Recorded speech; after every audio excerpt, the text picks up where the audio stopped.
Neurociência e meditação é o tema da nossa live de hoje. Eu vou conversar com o Daniel Denardi, que é aí o fundador do método 3.0, fundamentado nas neurociências. E a gente vai discutir na live de hoje um pouquinho de como o treino da atenção, ele transforma, ele muda o funcionamento do cérebro. O Dani já está chegando aí. Deixa eu colocar ele aqui na live. Aonde que está aqui? Se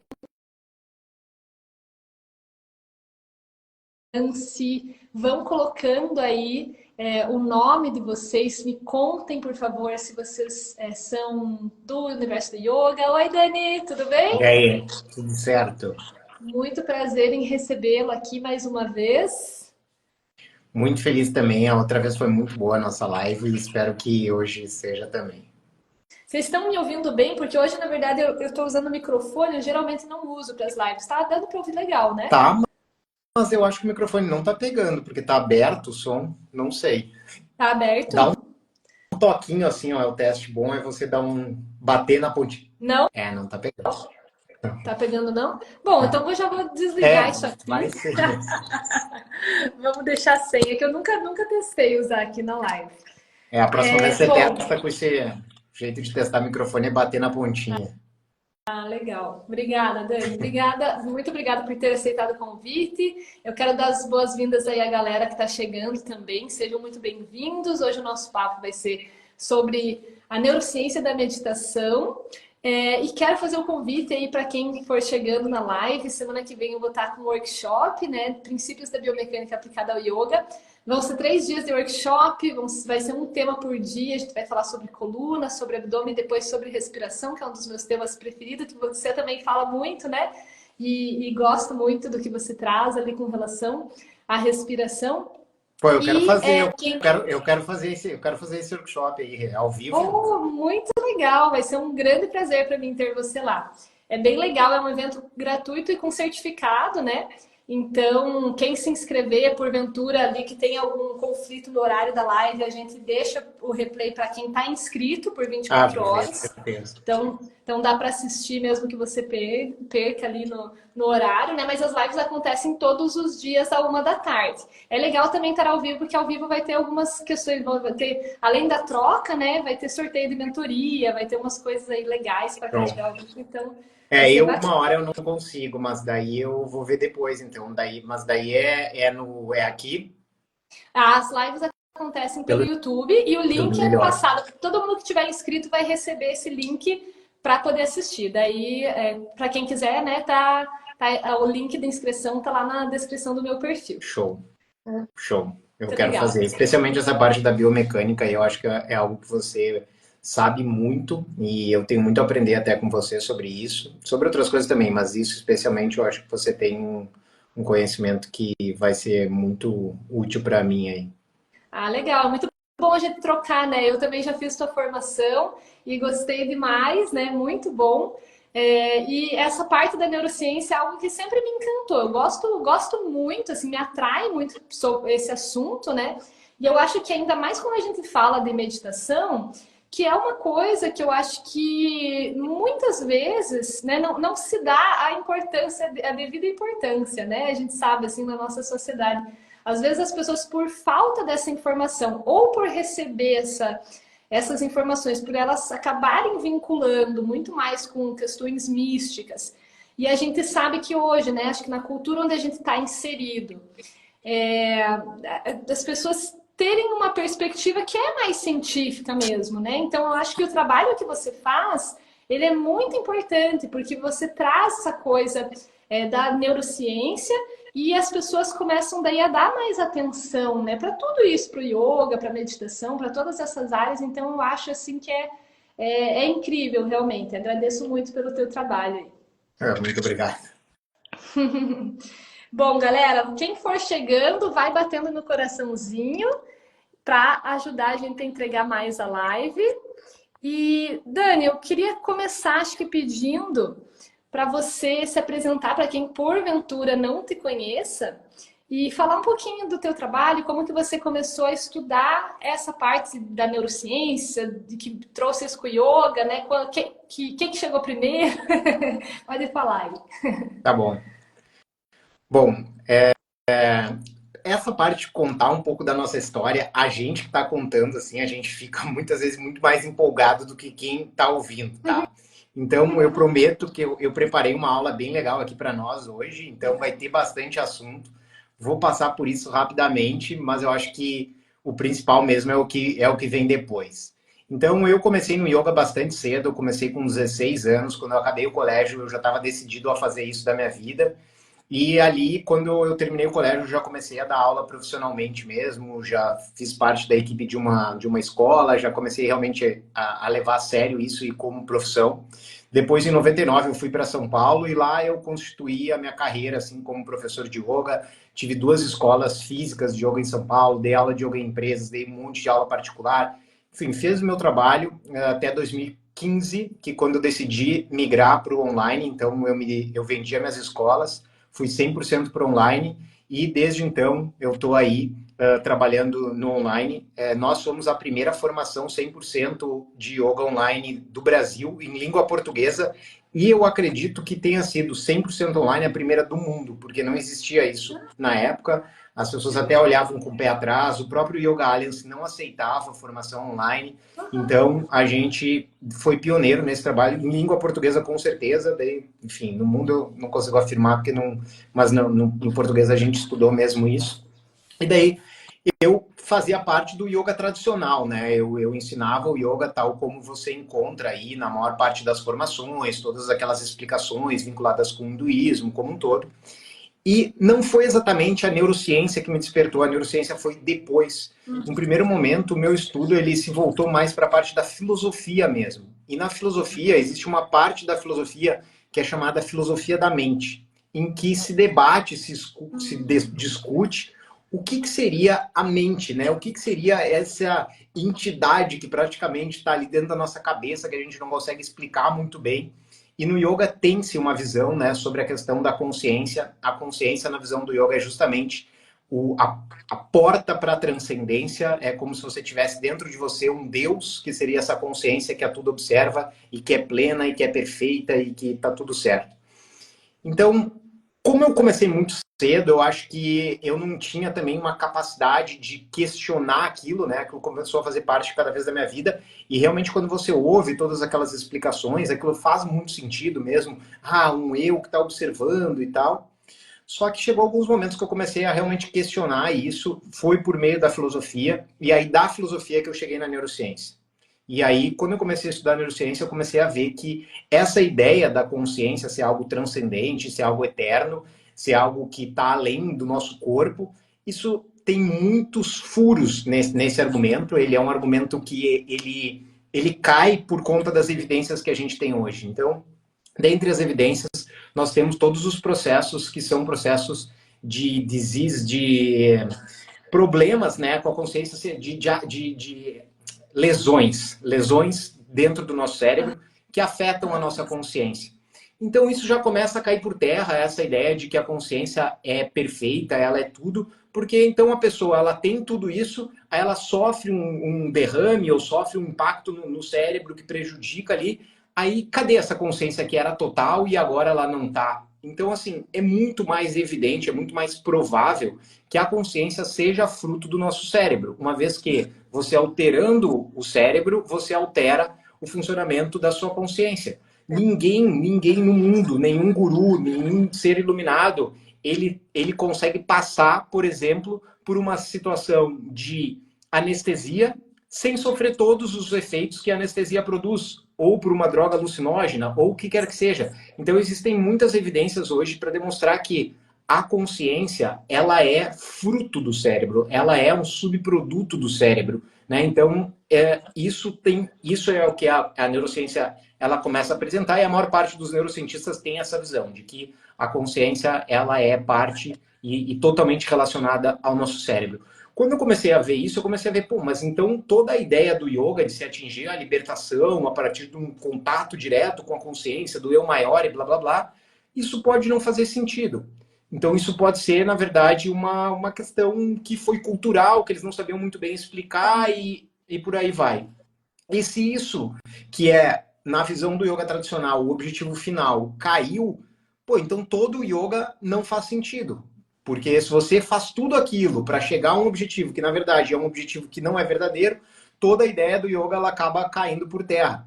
Só que aí é que vem a visão. Se você busca o yoga como uma visão transcendental, que você acha que um momento você vai chegar ali e meditar, todos os seus problemas vão se resolver e você vai ser uma pessoa perfeita, talvez não faça sentido. Agora, se você pratica yoga para melhorar o seu sono, para reduzir o seu estresse, para sentir o seu corpo melhor, para sentir mais vitalidade, para ter um controle da sua atenção maior, isso tudo a gente tem evidências e consegue comprovar. Então, as técnicas do yoga, independentemente se elas vão ser explicadas pelo hinduísmo ou pela uma visão da neurociência, elas vão fazer efeitos. Se elas forem praticadas, elas vão produzir efeitos.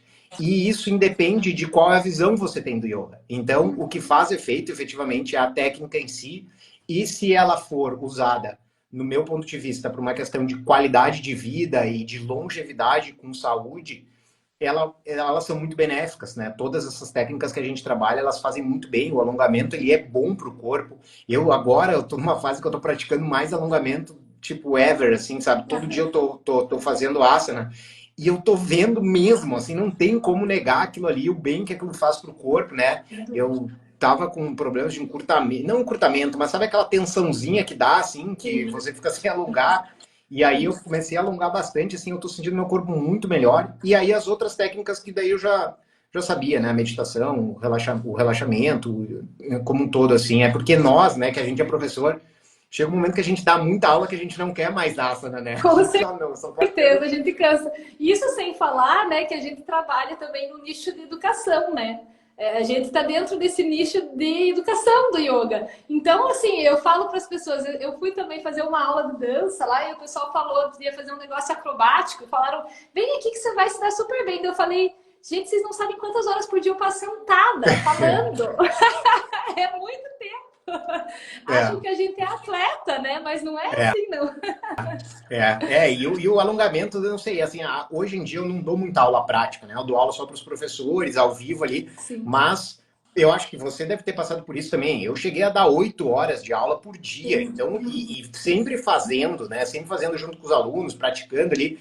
E daí, a última coisa que você quer é parar e alongar. Você até faz uma meditação, um pranayama, tá, mas o alongamento você não quer de jeito nenhum. Daí agora, como eu não tô mais dando tanta aula, aí eu voltei a praticar as posturas, assim, e tô muito feliz, assim, aquilo ali é muito bom mesmo. Pode fazer que é muito bom. Praticar yoga é bom, né? Muito bom mesmo. Mas então, Dani, eu gostei muito do que você falou e me faz pensar toda essa questão que você traz da filosofia da mente, né? Que é justamente como você mencionou, talvez eles não tinham aquela informação na época, mas eles percebiam que aquilo que eles estavam fazendo alterava a Sim. consciência de alguma forma, alterava, mas aí levavam para esse lado transcendental e que hoje a gente entende como alterar esse funcionamento do cérebro, né?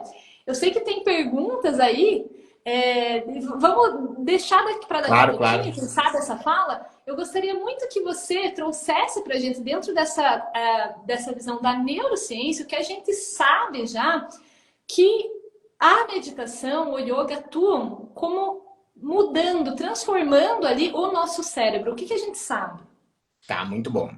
Então, assim, ó, eu separei uma meta-análise aqui, tá? Que ela, para quem não sabe, meta-análise ou revisão sistemática, né? O mais correto é revisão sistemática, porque a meta-análise acaba sendo só um gráfico feito dentro de uma revisão sistemática, mas revisão sistemática é quando você junta diversos estudos, você faz um compilado daquilo e aí você acaba tendo uma conclusão que não é só de um estudo, né? Porque um estudo ele pode ter vários problemas de vieses, enfim. Quando você tem uma meta-análise, você tem algo que se aproxima mais da verdade ou da realidade. Mais qualidade, né? Exatamente. São as pesquisas com mais qualidade são as meta-análises, porque mesmo que tiver um estudo, nesse caso aqui dessa meta-análise, eles eram mais de 3 mil pessoas, eram 18 estudos, então digamos que um ou dois sejam estudos ruins, os estudos enviesados, eles não vão atrapalhar o resultado como um todo, né? Ou não vão atrapalhar expressivamente o resultado como um todo. Então,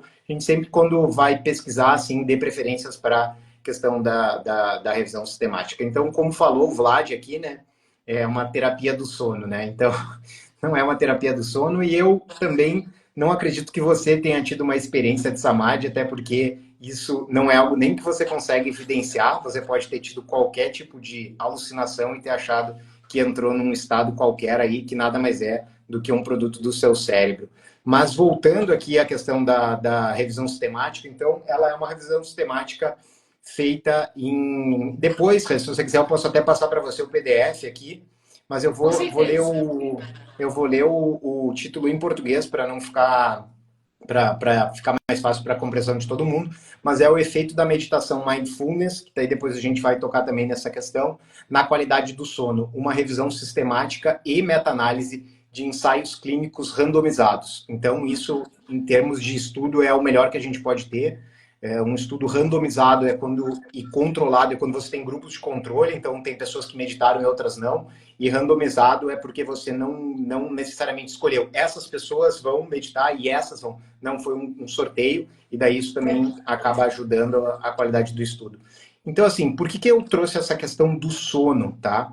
Porque o sono, ele é um dos principais indicativos de que a gente está com algum problema, seja em estresse grave ou seja na questão de ansiedade exacerbada. Se você tem problema de estresse ou de ansiedade num nível que começa a ser prejudicial para a sua saúde, que é um nível ou agudo, né? Então ele é muito, muito, muito intenso, ou ele é crônico, que daí, segundo a literatura, é quando passa de 3 meses. Então, se você tem isso, provavelmente você já vai ter um prejuízo aí no seu sono. Então, é uma demonstração de que algo não está bem. Porque a ansiedade e o estresse, eles são comuns, eles são naturais, todos os seres humanos têm. Eu mesmo estava aqui ansioso para fazer essa live aqui, um pouco de ansiedade, e isso é ótimo, por quê? Porque agora eu estou prestando mais atenção. Se eu não tivesse nem aí, eu estava aqui, isso aí, Então, a ansiedade, em determinados momentos, um pouco de estresse, ele faz bem, e ele é necessário para a gente poder dar mais valor às coisas e poder construir coisas. A gente precisa muitas vezes de estresse. O ponto é justamente esse. Quando ele se amplia demais, ele começa a ter vários prejuízos na nossa vida e entre eles, né, um que fica bem nítido é a questão do sono. Então, uma vez que a meditação ela pode ajudar na questão da qualidade do nosso sono, a gente vai entender agora como que isso acontece. Então, entendemos que estresse, ansiedade são algo que não necessariamente é ruim, porque a nossa mente ela vai funcionar sempre tentando fazer uma previsão do futuro, usando informações que a gente teve no passado. Então, de alguma forma, a gente sempre está tentando prever o futuro nas coisas mais variadas, desde quando você vai tomar uma água, que você já tem uma previsão mais provável ali de, olha, eu viro assim e a água vai vir aqui, se eu virar mais, ela vai vir com mais quantidade, até a construção de, por exemplo, escrever um livro. Você está tentando prever como é que ele vai ficar e você tem que elaborar o pensamento, como é que as pessoas vão criticar. Então, tudo isso envolve essa previsibilidade que o ser humano tem e que isso, muitas vezes, se é exacerbado, se você está o tempo inteiro pensando no futuro, isso começa a causar esses prejuízos aí da questão da ansiedade. E aí, quando as pessoas entram nesse estado que começa a prejudicar o sono, que é um estado ou crônico ou muito agudo, uma das questões que a pessoa começa a ter é uma falha na regulação emocional. Então, ela começa a ter não fica mais proporcional a resposta que ela dá aos estímulos. Então, ela se estressa com alguma coisa, ou alguém contraria ela, ela explode. Ou ela acontece uma coisa, alguém passa uma informação para ela que não era algo muito grave, mas ela fica mega preocupada. Então, ela começa a perder essa falha, ela começa a ter uma falha nessa regulação. E essa regulação, em boa parte, ela se dá no nosso córtex pré-frontal, né? Que é essa parte que a gente tem aqui na frente do nosso cérebro, que é uma parte relacionada justamente a essa ponderação, né? Então, o córtex pré-frontal, que ele é algo que é diferente nos seres humanos. O ser humano ele tem como uma camada a mais de córtex pré-frontal do que os outros animais. O ser humano, ele é, de fato, o animal mais ponderado que tem. Mas daí você vai falar, pô, mas os caras estão em guerra lá na Ucrânia. Sim, porque em determinadas situações a gente vai voltar para os instintos animais mesmo. Mas se você for ver como que os animais em geral respondem a uma ameaça e como que o ser humano tem várias alternativas para responder essa ameaça, já mostra um pouco essa nossa capacidade de ponderação. Então isso já é de fato algo que demonstra ali o que o córtex pré-frontal tá funcionando.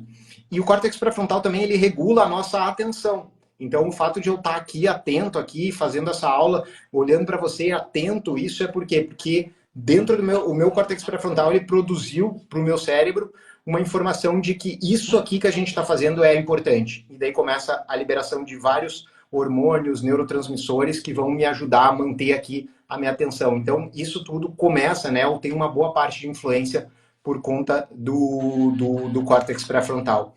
Quando a gente está num nível de ansiedade muito alto, de um estresse muito alto, essa parte ela começa a não funcionar tão bem. Então, já é algo que a gente tem que ficar atento e a gente vai tender ao quê? A ter menos essa questão da ponderação, que é justamente essa questão que o córtex pré-frontal faz.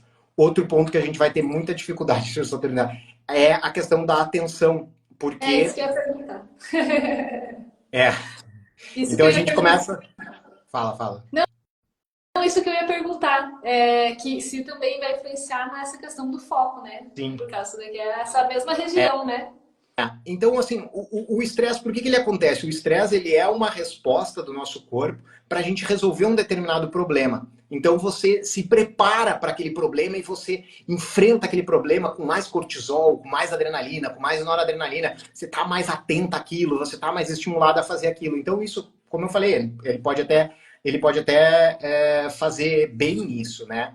E quando a gente começa a entrar num estado que a gente vê que tudo que a gente está ali tentando fazer, não dá resposta, isso começa a causar um problema, porque é como se o cérebro fizesse, bom, eu estou trabalhando com tudo e aquilo não me dá o retorno, então ou ele aumenta, e aí começa a ficar cada vez mais nesse estado de tensão, ou ele começa a reduzir também a questão de estímulos. Então, uma das coisas que as pessoas muito estressadas ou muito ansiosas fazem é que elas perdem prazer nas coisas mais simples da vida, assim. Então, isso tudo está relacionado com essa questão.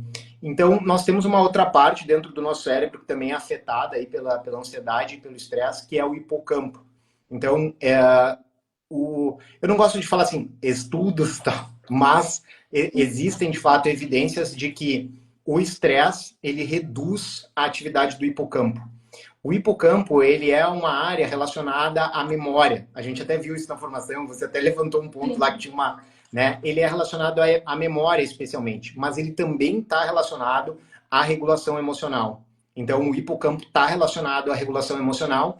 O estresse piora o funcionamento do hipocampo, ele diminui a atividade do hipocampo. Então, você começa a também ter menos capacidade de se regular emocionalmente. E aí, tanto o córtex pré-frontal quanto o nosso hipocampo, esses dois elementos, eles trabalham também regulando a nossa amígdala, que é uma área do cérebro responsável por trazer essa sensação ou disparar tudo aquilo que a gente vai fazer para a gente se defender de ameaças. Então, a amígdala ela só não é hiperativa justamente porque a gente consegue analisar as coisas, prever e dizer assim, não, mas uma live com a Renata, o máximo que vai acontecer é eu falar uma coisinha errada. Não vai acontecer de, sei lá, eu ser esculachado ou eu perder meu trabalho, ou as pessoas não quererem fazer meu curso porque eu tô lá. Então eu começo a regular ali, né?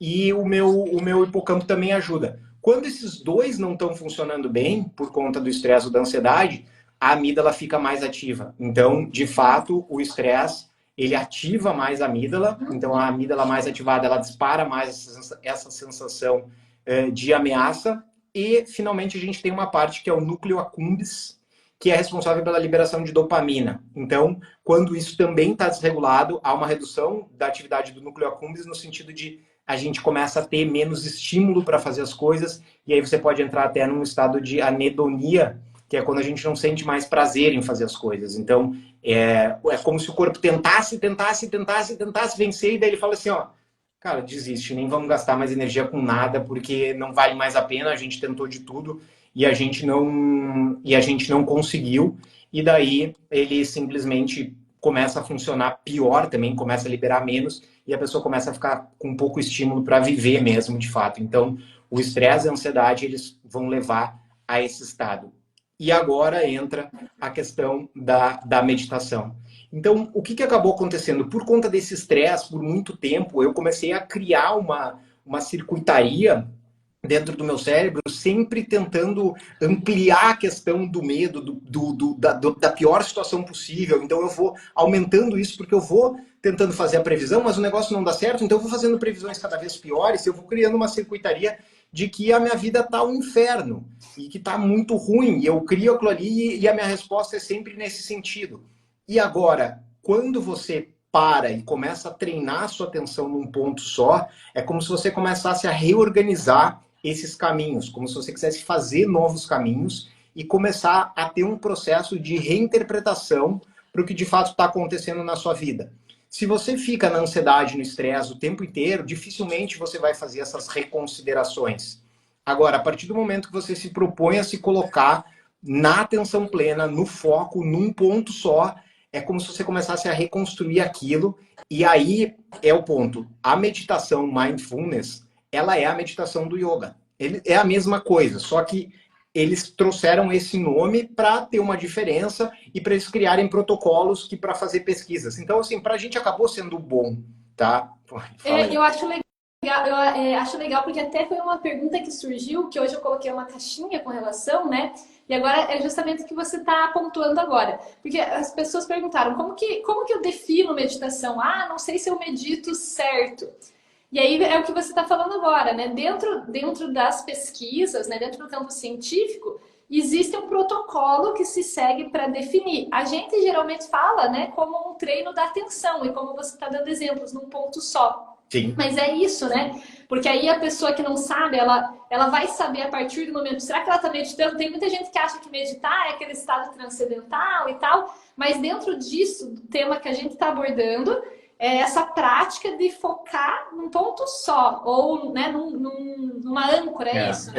Exatamente, exatamente. Então, por meditação, você pode, de fato, ter muitas interpretações, né? Até a meditação, dentro a palavra em si, em português, ela significa pensar, refletir, né? Existe até aquele livro, Meditações de Marco Aurélio, que são reflexões do imperador lá, ele tinha, do filósofo, ele tinha ideias e ele foi colocando ali meditações, né? Não era se concentre aqui e tal. Agora, como que a gente fala assim, não, mas a meditação do yoga é a da concentração, qual que seria a evidência que a gente tem para isso, né? Então, o primeiro livro de yoga, que é o Yoga Sutra, a segunda frase dele, ela já fala, yoga é a parada dos pensamentos. E depois ele apresenta um outro conceito, que é o ekagrata, que é um único ponto de atenção. Então, quando a gente fala de meditação dentro do yoga, na minha visão, né, e daí pode ter alguém que fala assim, não, mas no yoga, Natra, Bhatra, é o diferente. Beleza, pode ser. Eu estou me baseando aqui em Patanjali, que é incontestável em termos de autoridade dentro do yoga, e é o que eu sempre pratiquei. Então, eu sempre trabalhei com a mesma forma como a meditação hoje é entendida pelo Mindfulness, sempre foi como eu pratiquei, e é como eu ensino, e é como eu acho que deve ser feita, porque essa meditação, ela tem evidências aí, e se você jogar aí no PubMed, você vai ver milhares de pesquisas, então, da meditação Mindfulness. Então, a gente que é do meio, a gente sabe, quando está falando Mindfulness, está falando exatamente da meditação que a gente ensina em aula. É diferente, então, por exemplo, de um processo, desculpa te interromper, mas eu acho pode que é importante, às vezes para as pessoas que são mais leigos no assunto, né? É diferente, por exemplo, de uma imaginação ativa, né? Não sei se daí não se encaixaria dentro dessa proposta do mindfulness, né? Se aquela proposta de imaginar um negócio, eu acredito que não. O que você me diz? O que eu acho é que daí você tem vários níveis, digamos, sabe? Porque uma pessoa que está começando, assim, que está nesse estado, muitas vezes, de ansiedade extrema, né? Ela não vai conseguir, por exemplo, fixar a atenção só no fogo da vela.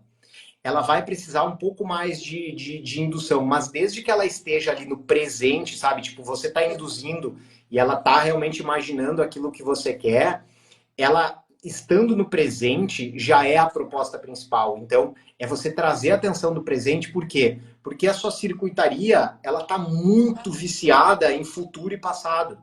E aí vamos fazer uma coisa diferente, vamos começar a reconstruir aqui os caminhos, não que a gente vai viver 100% no presente, isso nem é possível, não tem como, a nossa mente ela é sempre induzida a fazer projeções, mas dentro do que a gente pode conseguir e pode treinar e melhorar, a gente se manter no presente, nos dá uma possibilidade disso que eu falei, que é a reconsideração. Então, essa questão de você estar no presente, muitas vezes, ao final do exercício, você vai poder parar e falar assim, pô, mas sabe que a minha vida não tá tão ruim assim, sabe? Tipo, eu tô falando que tá ruim, mas para aí, vamos fazer uma reavaliação aqui, né? Pô, eu tenho saúde, eu tô bem, eu ainda posso buscar meus objetivos, eu tenho família, enfim, daí você vai fazendo uma reconsideração, porque se você fica só no futuro, só tentando resolver um problema que nunca se resolve, talvez você não consiga olhar os outros pontos da sua vida que eles estão bem. E é nesse sentido que a meditação ela vai ser muito, muito eficiente e daí acaba tendo essas consequências, como, por exemplo, o efeito aí que eu estou falando, que é a questão do sono. Então, por quê? Porque a gente começou um processo de reconstruir o caminho, de trazer a atenção para o presente e outro ponto muito importante também que a meditação nos dá, uma capacidade de a gente de reduzir a nosso julgamento. Então, quando a gente fica, né, nessa loucura de estresse, a gente sempre está julgando, avaliando as coisas. Julgar, avaliar as coisas não é algo ruim, você nunca vai conseguir deixar de fazer. Mas por alguns instantes, você tentar parar e não julgar para depois reavaliar aquilo, pode ser muito benéfico no sentido de você começar a criar novos significados para a sua vida e começar a se libertar desse caminho de pensamentos que você construiu ali, né, que é usado na literatura, inclusive, que é ruminar pensamentos, né, que é quando você fica ali sempre ruminando, é sempre a mesma coisa, ruminando. Então a meditação ela te dá ali como que fosse um respiro, é como se a sua panela de pressão tivesse cheia, você levantasse aquela pontinha, ela desse um... Aí quando ela alivia, assim, você... Ah, não, tá bom, vou reconsiderar aqui, porque a minha vida, ela pode ser realmente boa. Então, só para revisar o que eu falei até aqui, a gente viu que a questão do sono, ela pode ser um bom indicativo, não único, que o estresse e a ansiedade não são ruins, mas quando eles são muito agudos ou que eles prolongam por mais de 3 meses, isso a gente tem que começar a prestar mais atenção. Isso vai afetar áreas do cérebro, como, por exemplo, o nosso córtex pré-frontal, responsável pela ponderação, vai afetar o nosso hipocampo, que é responsável pela regulação emocional, vai afetar o nosso núcleo accumbens, que é responsável pela dopamina, e a gente começa a criar uma circuitaria como se fosse uma coisa de pessimismo, né? Porque ali as coisas não estão dando certo e sua mente vai trazendo coisas piores e vai ser sempre...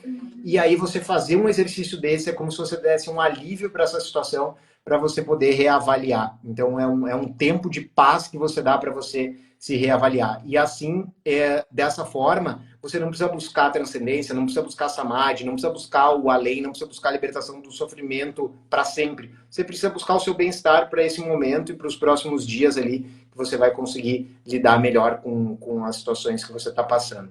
Então, basicamente, era isso que eu queria trazer aí. E, enfim, a gente trouxe bastante aí sobre neurociência, sobre fisiologia e, enfim, acho que foi isso aí.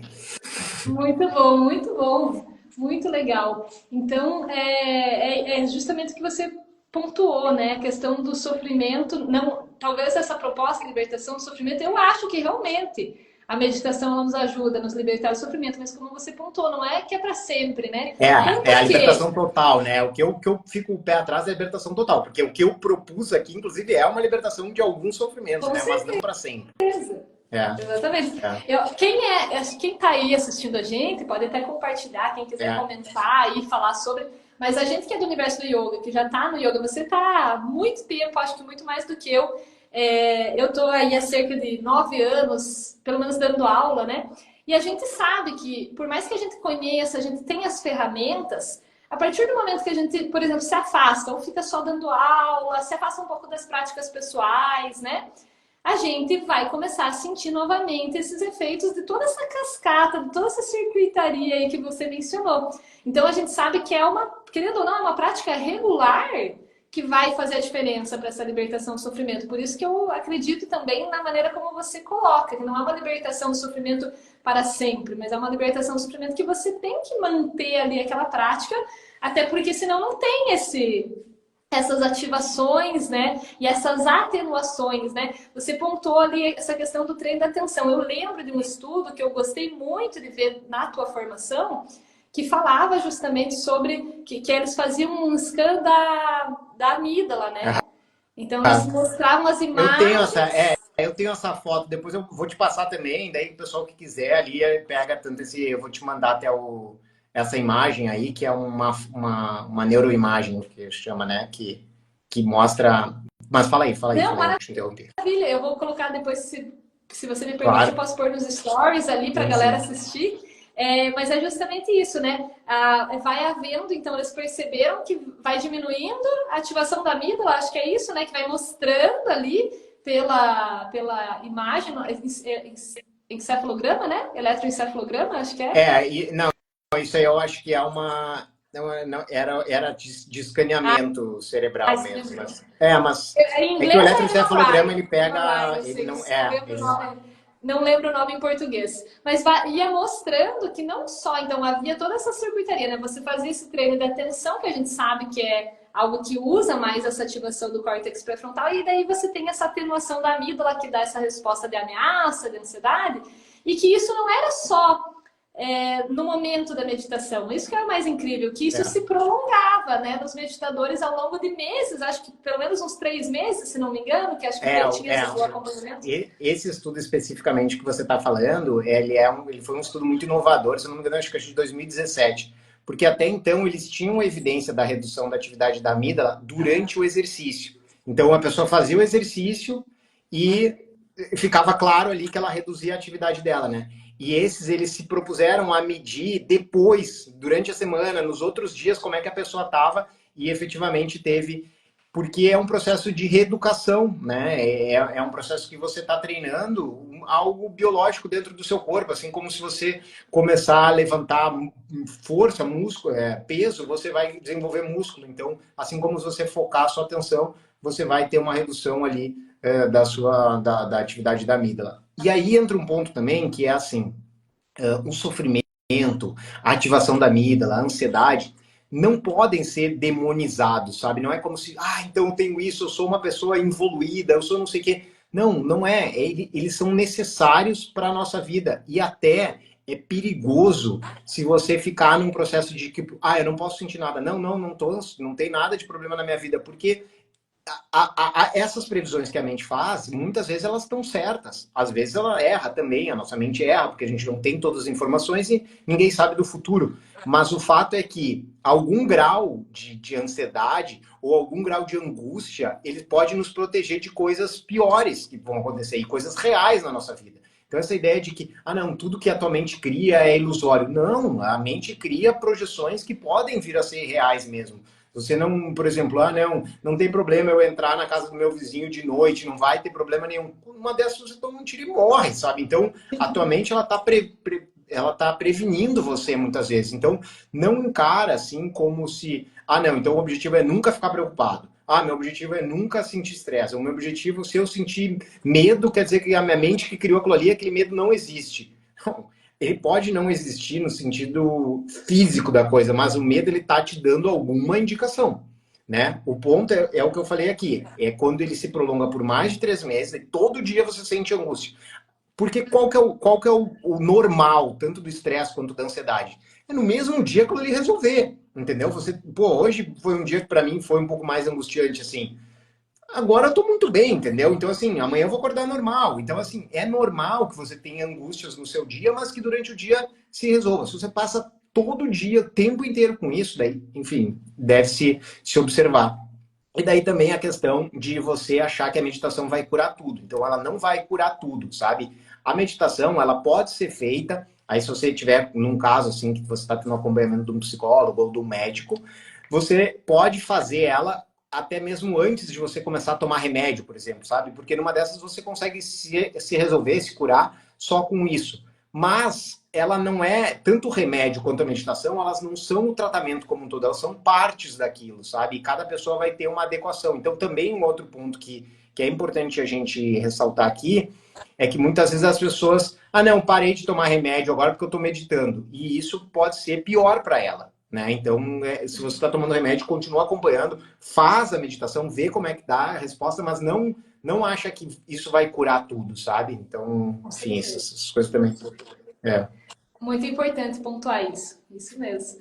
Dani, eu quero, se tiver tempo, de fazer uma última pergunta que me trouxeram. Sim. Eu não sei também, nunca ouvi falar, mas me perguntaram o seguinte, sobre possíveis, se é que existem, contraindicações ou efeitos adversos à meditação, à prática de meditação. Tá. Já ouviu falar sobre? Sim, existe sim.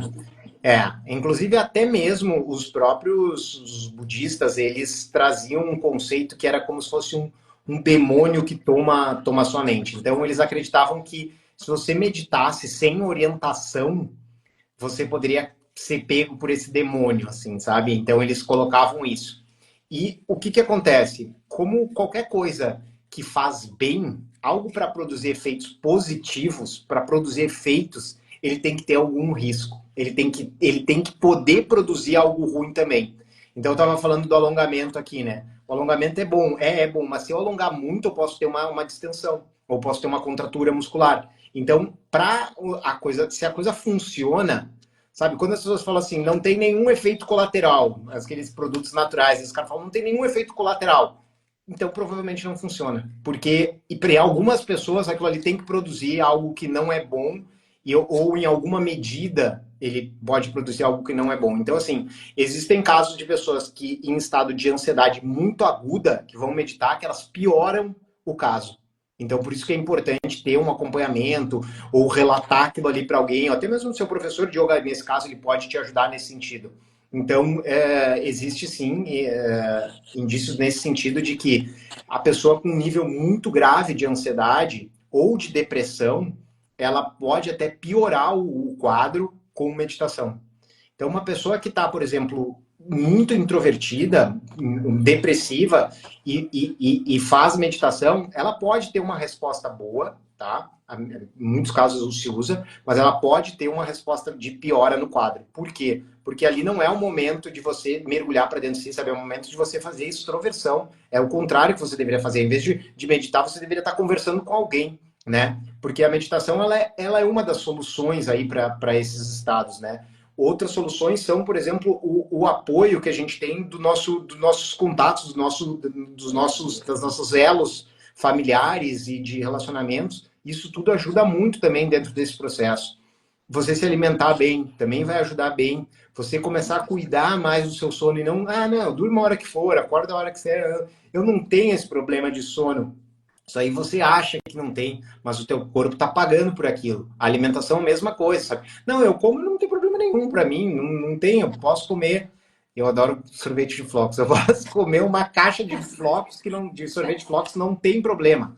Tem sim, sabe? Você pode não estar pagando no momento ali, mas tem. Então, todas essas pequenas coisas que a gente faz é que fazem a gente construir uma saúde mental boa e não uma coisa só, sabe? E a gente tem que ficar atento porque também pode ter questões contrárias, assim, pode não funcionar para algumas pessoas, entendeu? Então não tem uma coisa de funciona sempre para todo mundo, isso não. Eu penso, a minha visão, né, ao pensar, é que às vezes essas pessoas, né, como você falou, às vezes não estão sendo conduzidas, elas nem conseguem realmente fazer uma prática adequada. Talvez a tentativa de fazer algo que elas não estão sendo muito bem orientadas e ali provoque uma angústia muito grande, porque isso talvez se some aquilo que você falou lá no começo. Eu tento e não dá certo, né? Eu acho que isso às vezes acontece com as pessoas. Elas vão tentar uma coisa que elas não estão, parece que não estão conseguindo, elas começam a se frustrar. Isso acontece, como eu trabalho muito com respiração, falo muito de respiração, já teve pessoas que vieram me relatar que elas ficam extremamente ansiosas de tanto prestar atenção na respiração. Sim, que então. é uma coisa que é totalmente o contrário do que a gente sabe que prestar atenção na respiração é algo que deixa a gente centrado e tudo mais. Mas aí as pessoas, porque daí isso entra, acho que junto disso. Então eu acho que talvez seja pessoal nesse sentido, né? Que às vezes a pessoa não. E por isso que uma orientação e um É, apoio de um grupo ou de um professor vai ser muito importante. mas é que aqui é muito assim, sabe? Por isso que tem que ser em observação, não tem como a gente bater o martelo aqui nesse sentido, mas assim, o, o que acontece? Todo mundo que está num nível de ansiedade, quando começar a fazer essa técnica, vai sentir dificuldade, assim, vai sentir, isso Sim. aí é fato. Agora a pessoa não pode pegar ali, tentou uma, duas vezes, ah não, então para mim não serve e tal. Ela tem que dar uma insistida, senão ela não vai conseguir fazer. E depois entra essa questão, como eu estava falando no começo, assim, que talvez não só a vela, sabe? Talvez uma indução um pouco, sei lá, de uma visualização daí da vela, daí mais alguns elementos, não trazer muito lembrança e coisa assim, isso não. Mas um pouco mais de elemento que não fique num só, porque senão a pessoa não vai conseguir nada, sabe? É a mesma coisa uma pessoa que está com sobrepeso e quer começar a correr. Não adianta, se ela começar a correr, ela vai ter um prejuízo. A corrida pode fazer bem, mas vai fazer mal para o joelho dela, ela vai se quebrar. Então, ela não precisa não correr. Ela pode começar caminhando, depois ela vai correndo, caminhando, depois ela consegue correr, entendeu? Então, é uma coisa que você vai adequando e melhorando aos poucos. Então, é isso que eu penso, assim, do... Com certeza. É, Tem tantas técnicas, né? O pessoal tem que experimentar mais. Se não deu certo uma, vai isso, experimentando isso. outras. Muito É. bom. Muito bom. Eu trabalho com meditação ativa, daí eu gosto bastante de fazer essas coisas Não, então, diferentes. é isso que eu estava falando. Não é só o pontinho ali único. Você pode ter algo mais, porque aí que tá, né? Quando você trabalha com yoga tradicional, é assim, não, é a técnica correta da tradição, que nananana, tem que fazer exatamente assim e tal. Quando você entende os mecanismos, você vê que não é a técnica correta, é o mecanismo que está por trás daquilo que faz o negócio funcionar. E o mecanismo que está por trás da meditação é o treino da atenção, né? Então a pessoa pode treinar a atenção de muitas formas, mas ela tá no presente, ela fazer algo que traz ela para o presente, que vai fazer ela ficar bem, né? Então é isso aí. Maravilha. Daniel, quero te agradecer, não quero prolongar mais Muito aí o bom. seu tempo, né? Foi muito bom, incrível essa aula que você trouxe pra gente. Agradeço muito. Quero te deixar esse espaço se você quiser aí falar um pouquinho dos seus projetos. Tá, muito bom. Bom, quem quiser conhecer mais sobre a nossa formação, tem um link ali na minha bio ali, daí a gente tem o agendamento de uma aula para o pessoal conhecer. E amanhã eu vou fazer uma live aqui também, falando sobre uma outra questão que a gente levantou lá atrás, que é sobre. Eu tenho um vídeo ali explicando, mas a gente vai elaborar um pouco mais, que é uma incoerência de que o nosso cérebro ele é feito para a gente sustentar a nossa vida, né? Ele é feito para preservar a vida. Então, como que você explica o fato de alguém mentalmente tá equilibrado, ele sabe o que ele está fazendo, e ele se ateia fogo no corpo por uma questão política, né? Que é o caso do monge ali, que eu até botei umas imagens. Então, por que isso aconteceria, né? Como que a gente consegue, através de uma elaboração, vencer o maior instinto, que é o instinto da vida? Então, a gente vai fazer amanhã uma live explicando um pouquinho mais sobre isso. Então, quem quiser estar convidado, vai ser esse mesmo horário. Eu vou começar 8 em ponto. Hoje a gente começou 8h15, eu vou começar 8 em ponto. Então fica todo mundo convidado aí que quiser aparecer lá. Muito obrigada, gratidão, Daniel. E eu Valeu. convido também as pessoas aí que participaram, quiserem participar do meu workshop semana que vem. Segunda, terça e quinta, vamos dar uma pequena pausa na quarta, mas são 3 dias aí de workshop, princípios da biomecânica aplicada ao yoga. Ontem a gente teve uma live com a Ale, que a gente tratou mais de biomecânica, e hoje a gente falou de neurociência e, enfim, Muito foi um papo show. maravilhoso. Pessoal, todo mundo se inscrevendo aí no evento da Rê. Ah, muito agradecido. Tá lá na descrição do meu perfil. Quem quiser se inscrever, por favor, vai ser um evento gratuito e com certificado. Vai ter muita troca de conhecimentos lá. Então, se você é desse universo do yoga, quer aprender como usar mais dessa ciência aplicada ao yoga, esteja presente com a gente na segunda-feira. Show. Obrigada, foi um Parabéns, Rê. prazer Obrigado aí. sempre conversar com você. Show. E vou deixar a live salva para quem perdeu um Assim, pedaço e deixa poder aí, deixa assistir aí. Vamos depois. deixar. Muito bom. Valeu, até Um grande beijo. Boa mais. noite. Até mais. Valeu.